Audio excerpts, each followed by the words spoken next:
বলেছেন যে একটি কমিউনিটি যদি চায় জোট বেঁধে আপনাদেরকে 12 বাজিয়ে দেবে। ভাবুন, রাজ্যের মাননীয় মুখ্যমন্ত্রী একটি কমিউনিটির নাম করে পশ্চিমবঙ্গের হিন্দু সনাতনী মানুষকে তিনি থ্রেট করছেন।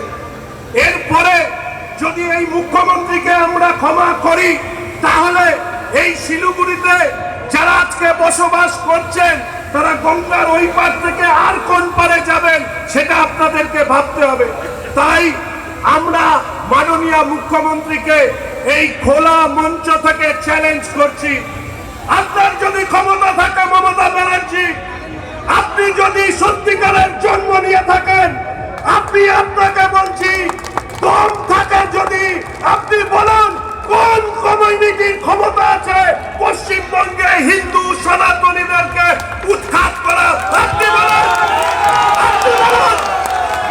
আজকে আপনাদেরকে বলে রাখতে চাই যে রাজ্যের মাননীয় মুখ্যমন্ত্রী পশ্চিমবঙ্গে দাঙ্গা লাগাতে চায়, সম্প্রদায় দাঙ্গা লাগাতে চায়। তাই সভা মঞ্চ থেকে তিনি থ্রেট করছেন।